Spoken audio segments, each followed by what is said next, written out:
Olá, seja muito bem-vindo, muito bem-vinda a mais um vídeo aqui no canal e hoje trago o tema ultrapassei 15 mil euros de faturação e agora? Se és trabalhador independente, estás no regime da isenção ou até mesmo no regime do IVA, então este vídeo é para ti. E se ainda não sabes quem sou, o meu nome é Ana Carrilho, sou contabilista certificada, ajudo empreendedores, freelancers e empresários a descomplicar os seus impostos. Portanto, aqui vai ser uma linguagem super fácil de perceber e vais ver que afinal não é assim tão difícil. Vamos então ao nosso vídeo. Então, o tema que hoje trago é mesmo efetivamente a parte de ultrapassar o limite de faturação para continuar no regime de isenção. E tem havido algumas alterações que, se não tiveste a oportunidade de ver, ela dá uma espreita dela no vídeo que eu coloquei, o último vídeo que eu coloquei aqui no canal. Portanto, vamos ter de olhar um bocadinho para o nosso enquadramento, para a nossa faturação, para efetivamente perceber se vou ou não passar para o regime do IVA agora em 2026 e muita atenção que estas alterações têm de ser efetuadas até dia 22 de janeiro. Então, eu preparei uma mini apresentação, como já é habitual aqui na página, e vou fazer aqui a apresentação daquilo que tu vais ter de fazer a partir de agora. Então, o primeiro passo para verificar, e não só se vais passar o limite ou não, mas para todos os trabalhadores independentes, é verificar qual é que é o enquadramento fiscal em IVA. Muitas das consultorias que eu às vezes faço, eu pergunto, ok, qual é o teu enquadramento fiscal em IVA? E a pessoa tem muita dificuldade em dizer se está no regime de isenção, no regime do IVA ou no artigo 9º, e muitas delas dizem não sei. Isto é muito grave quando dizes que não sabes, porque podes estar a fazer faturas de forma errada e pode haver consequências decorrentes desses erros. Então, o primeiro passo é mesmo verificar qual é que é o teu enquadramento fiscal em IVA, se estás no artigo 53, se já estás no regime do IVA ou não, ou se estás, por exemplo, no artigo 9º. Atenção que para o artigo 9º estes limites não se aplicam, mas se tiveres uma atividade do artigo 9º, como por exemplo psicóloga, mas vais fazer ou dar formações ou até mesmo ter outra atividade que nada tem a ver com o artigo 9º, então vais ter de contar essa faturação é que vai contar para este limite dos 15 mil euros. Verificamos, vamos ver que está tudo certinho, estou isenta artigo 53. O segundo passo vai ser verificar a minha faturação em 2025. Então eu vou pegar no meu portal das finanças se eu estou a passar recibos verdes ou até mesmo na aplicação AtiGo, ou então eu vou verificar o meu software de faturação e vou colocar 1 de 1 de 2025 até 31 de 12 de 2025. Muita atenção aqui que vai contar a data da prestação do serviço, portanto, coloca no portal das finanças a data de transação para que não percas nenhum valor. Vamos imaginar que só passas faturas para clientes nacionais e estás no regime da isenção, a tua faturação foi de 5.700 euros, então podes manter o regime artigo 53 na mesma agora em 2026. Por outro lado, se a tua faturação para clientes nacionais for de 18.699, aí sim já vais mudar para o regime do IVA agora em 2026. Outra das coisas que é preciso teres em consideração são os teus clientes. Isto porque, se emitiste faturas para clientes da União Europeia ou até mesmo fora da União Europeia em que utilizes o artigo 6.6a, esses valores não vão contar para este apuramento do limite dos 15 mil euros. Quem estiver no regime do IVA porque ultrapassou os limites e apenas está a faturar para este tipo de clientes, ou seja, clientes estrangeiros, então pode eventualmente voltar à isenção, se assim for benéfico. Se existir aqui a situação em que tem muitas despesas em que o IVA é dedutível, então às vezes é preferível manter no mesmo regime, já que não vai cobrar IVA aos clientes. Aqui também vai ser importante fazer esta triagem de quem é que são os meus clientes para depois fazermos tudo certinho. O terceiro passo será então alterar a atividade. eu vou alterar a minha atividade, as coisas não são de comunicação automática e as finanças às vezes notificam, outras vezes não notificam o contribuinte. Então, o que é que nós vamos fazer? Vamos ao nosso portal das finanças, vamos ver quanto é que nós faturamos, porque vai ser necessário colocar aqui o valor, vamos colocar na barra de pesquisa atividade e vamos escolher a primeira opção. Depois, vamos submeter declarações, portanto, este aqui será o segundo passo, e dentro de submeter declarações, vai perguntar qual é o tipo de declaração que pretendemos entregar. Vamos então colocar que pretendemos entregar a alteração de atividade. Vai pedir para depois confirmar se a tua morada fiscal, se está tudo ok, e também vai aparecer um quadro a questionar qual a alteração que pretendes efetuar. Eventualmente, se tens outra alteração para fazer, como por exemplo tirar um CAI ou um CIRS que já não faça sentido para a tua atividade, se entretanto a tua morada, tens um escritório, a morada também alterou, também podes alterar aqui logo tudo no mesmo tempo a morada onde exerces a tua atividade, ou então se passas a prestar serviços para clientes estrangeiros, também podes colocar aqui essa informação. Um dos erros muito comuns para quem vai passar para o regime do IVA e faz a declaração sozinho é colocar o pisco aqui em efetuar, terminar a opção pelo regime normal de IVA. Aqui, ao colocar o pisco neste campo, vai fazer com que fiques no regime do IVA por opção durante 5 anos. E depois, para voltar para trás, já é mais complicado, porque aí vai depender da boa vontade do Serviço de Finanças da tua área de residência. Vamos colocar então o pisco em volume de negócios e ele vai buscar os valores que foram declarados no IRS do ano passado. Então, significa que ele vai dar aqui esta mensagem, possui um volume de negócios anual declarado de 1.794, pretende alterar este valor, nós vamos colocar que sim, porque efetivamente eu faturei muito mais do que isso. Então, de seguida, eu vou colocar a data, e aqui a data é importante porquê? Porque, decorrentemente das novas alterações, eu posso estar no regime do IVA ainda este ano, se estou no artigo 53, se ultrapassar 18.750 euros. Então, é importante colocar aqui a data, 31 de dezembro de 2025. Vou indicar qual é que foi o valor que eu faturei, e aqui neste caso será arredondado porque ele não vai permitir casas decimais, então eu arredondo ao por excesso ou por defeito, portanto mais um euro ou menos um euro não tem aqui uma grande relevância, e de seguida ele vai nos dar uma mensagem a dizer que o enquadramento em IVA resultante destas alterações vai ser o normal trimestral. É aquilo que nós pretendemos. Vamos avançar e se não quisermos fazer mais nenhuma alteração, colocamos não e vamos avançar. Muito importante aqui é verificar a mensagem informativa que vai dar. Ele vai dizer, novo enquadramento em IVA resultante das alterações realizadas, normal trimestral, data de enquadramento 1 de 1 de 2026. Isto é o que nós pretendemos.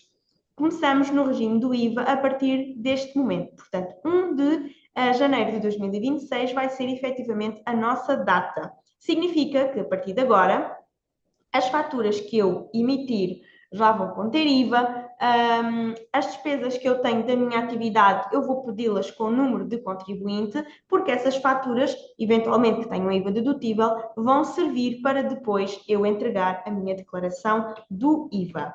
O quarto passo, depois de nós fazermos tudo isto, já temos a nossa declaração de alteração tratada, temos de aderir à via CTT.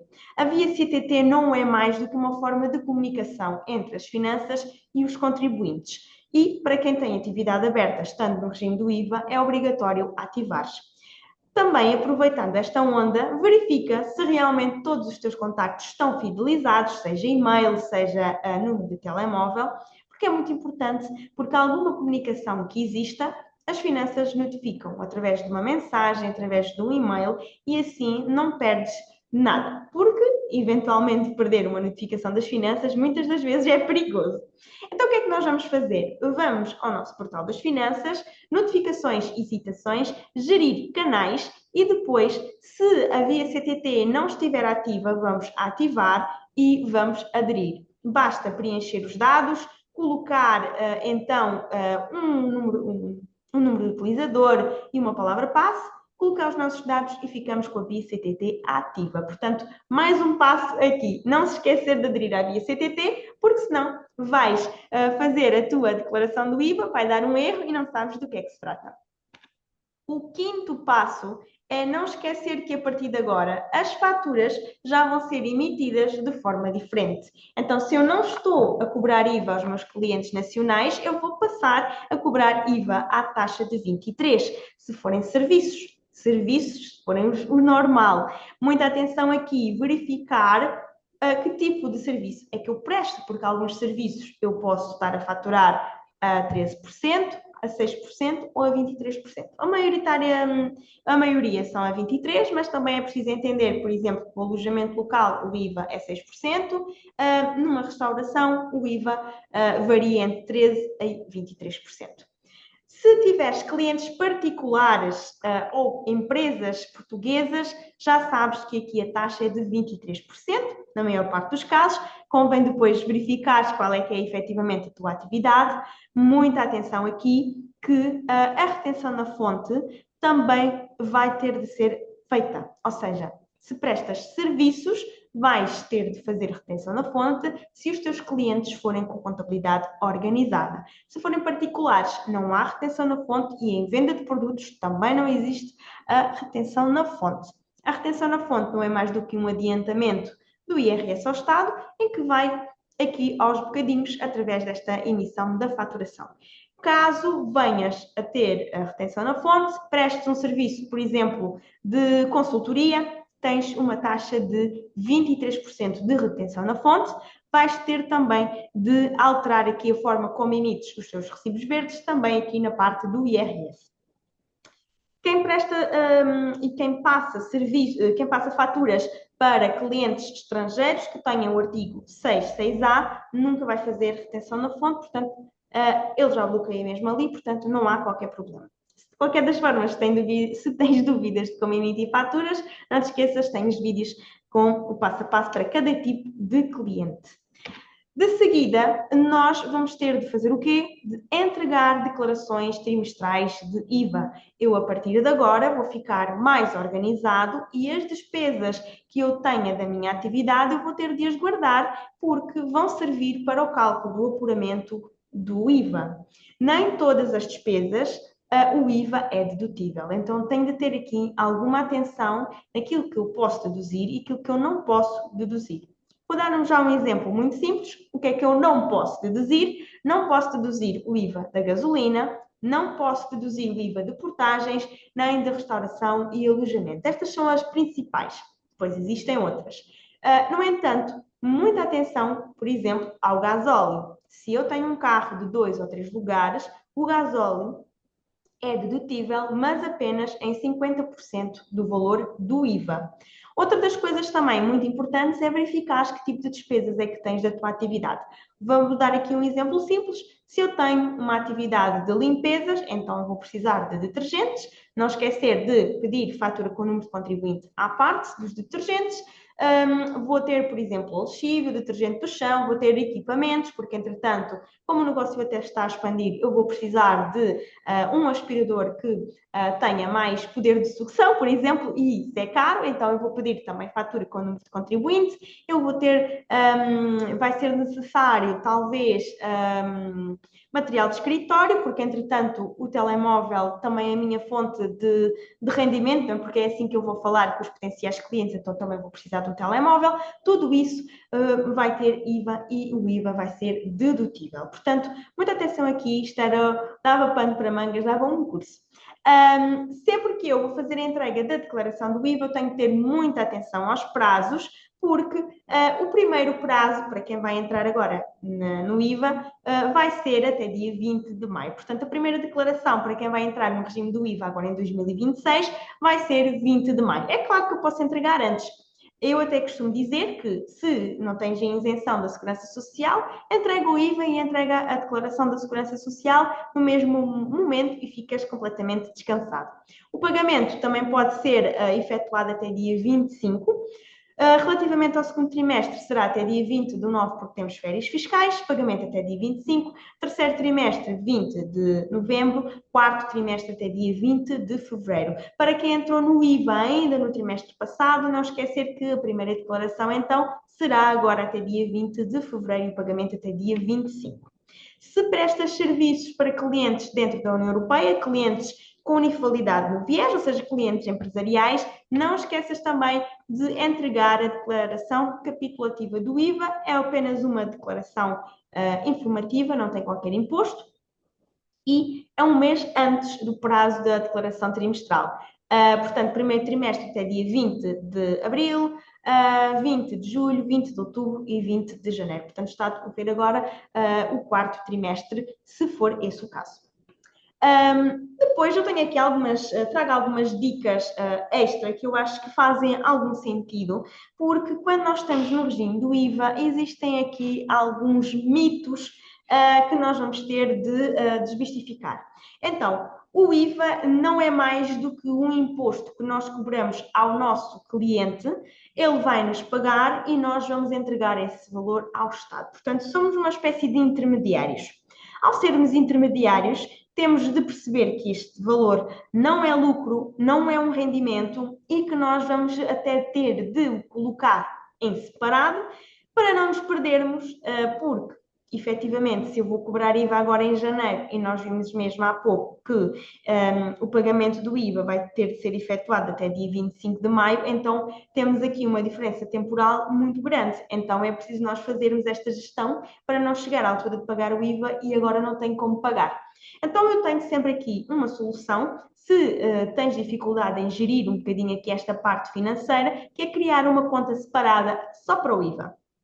E quem diz o IVA, diz também para a Segurança Social ou para o IRS. Existem algumas contas que têm baixas comissões, eu estou a falar, por exemplo, do Ativo Banco, do MOI ou do Banco Inter. Sempre que fizeres uma venda, uma prestação de serviços, passa uma partezita dessa fatura, pode ser de 15 em 15 dias, pode ser mensalmente, mas para essa conta à parte, para, como eu costumo dizer, olhos que não veem, coração não sente, e quando chegar à altura de entregar a declaração, o dinheiro já lá está disponível, é só pagar. Outra das dicas também importantes é entenderes que se houver aqui algum trimestre em que haja aqui alguma despesa inesperada, algum investimento inesperado, também pode haver a possibilidade de flexibilizar o pagamento em 2 ou 3 prestações sem juros. A única condição que tens de ter é que não podes ter dívidas às finanças, podes aderir, se quiseres podes também aderir ao débito direto para não esqueceres o pagamento. Muito importante também de referir que o que vai acontecer aqui é que para fazeres esta opção terá de ser até o último dia da entrega da declaração, se for depois já não é possível aderir à flexibilização. Se vais para o regime do IVA, muita atenção à precificação, quanto é que tu queres para ti, se queres que o teu serviço seja 50 euros com IVA incluído ou 50 euros mais IVA, portanto faz aqui alguma diferença e tens de ver quem é o teu cliente. É muito diferente eu ter um cliente particular de um cliente empresarial. Então, para um particular, o particular quer saber quanto é que ele vai ter de pagar. Vamos supor que era um produto ou um serviço 123 euros, então eu digo, olha, são 123 euros pelo meu trabalho. Se for uma empresa, aí vais ter de dizer, olha, o valor do meu serviço é de 100 euros mais IVA. Porque o que acontece é que o IVA vai ser dedutível, então a pessoa, no fundo, vai apenas pagar 100 euros. Também deves mencionar, caso tenhas uma porta aberta ao público ou fazes serviços pela internet, ou que sejam produtos ou serviços, deves sempre mencionar também que o IVA é incluído à taxa legal em vigor.